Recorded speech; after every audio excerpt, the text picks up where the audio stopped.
I told you all that I was the greatest of all time. Well, Valenta, I think he's just as tough as anybody ever fought. I think he's good in game, very tough. Take a punch is the best of anybody I think I ever hit. 10 of the most memorable quotes from boxing legends. From Thomas Hearns' constant spirit to Muhammad Ali's unmatched confidence, these statements offer a window into the minds of boxing greats. They inspire us to find our inner strength and go beyond our limits. As we count down the top 10 memorable quotes from the records of boxing history, be ready to be motivated, moved, and inspired. Let's get started. 10. A warning from Joe Louis. One of the most prominent names in boxing was Joe Louis. He was one of the extraordinary punchers and dominated the heavyweight class for an unrivaled 12 years. In 1941, when he began his legendary reign as champion, Billy Conn, a former light heavyweight champion, faced off against the great Louis and outboxed him for the first 12 rounds before losing to a spectacular Brown Bomber KO in round 13. A report asked Louis what he intended to do if Conn ran before their eagerly anticipated rematch in 1946. "He can run, but he can't hide," Louis replied. Insight into Louis's hegemonic style and the ideal embodiment of his austere tough guy character. 9. Thomas Hearns on the difficulty of hitting Sugar Ray Leonard. Up there. Another good right hand by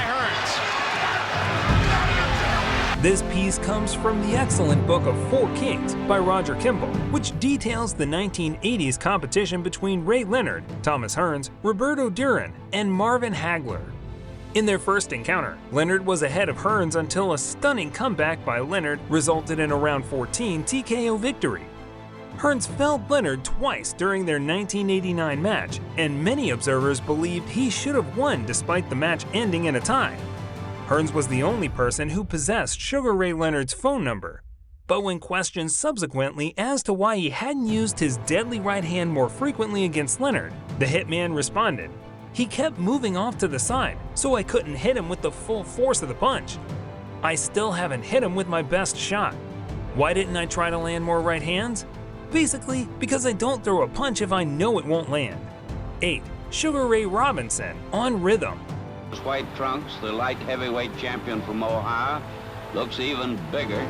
For more boxing historians, Sugar Ray Robinson continues to hold the title of the all-time pound-for-pound king more than 50 years after he dominated the sport.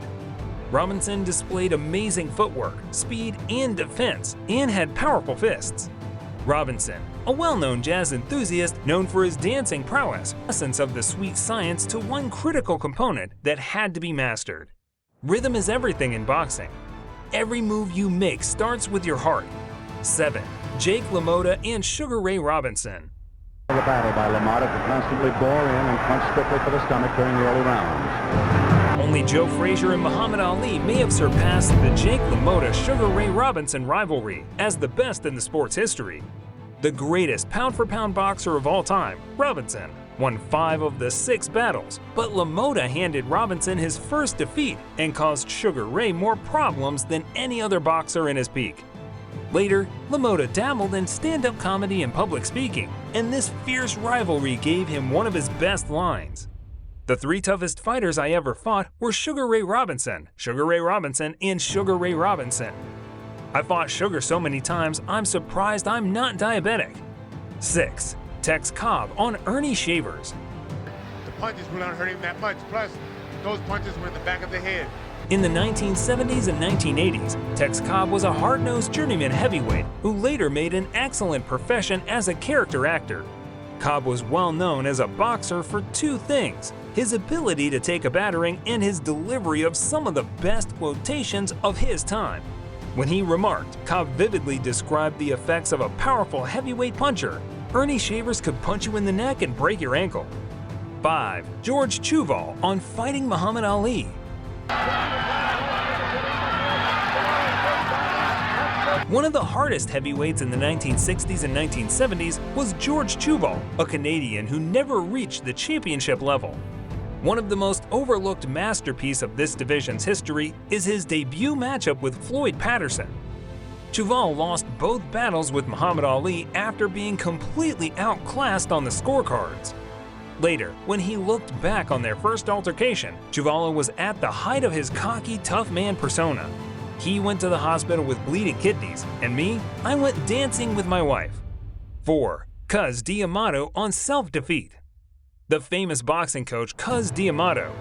He helped Floyd Patterson become the youngest heavyweight champion in history by coaching him in the 1950s. He assisted Mike Tyson in breaking Patterson's record nearly 30 years later. Unlike his ascent, Tyson's descent from fame was abrupt and lasted for years. D'Amato may have been referring to his top student when he said the following, even if he never lived to see it. To see a man beat a better opponent but by himself is a tragedy. 3. Paulie Malignaggi on fighting Miguel Cotto. Well, I would pay to come back and watch Malignaggi. Although Paulie Mags has consistently been a skilled combatant, he may be a greater talker.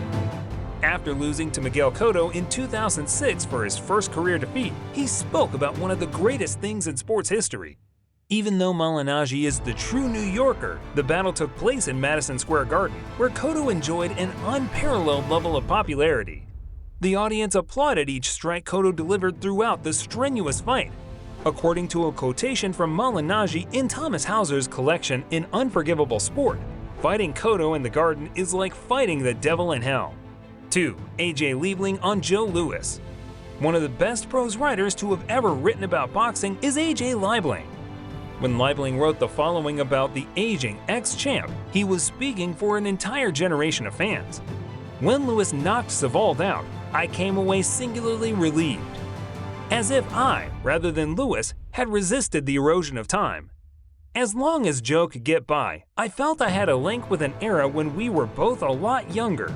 Only the great champions give their fellow citizens time to feel that way about them, because only the great ones win the title young and hold on to it.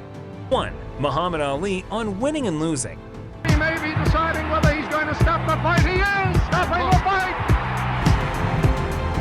Who else expected Muhammad Ali could have topped the slots on this list? Not only is Ali one of the most mentioned athletes and public figures of the 20th century, but he is also one of the most cited boxers in history.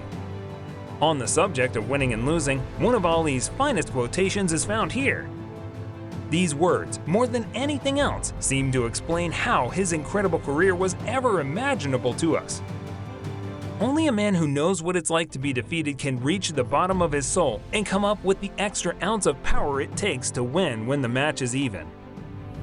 Acknowledge these words, let them stir up your fire, and always remember that you have the soul of a hero.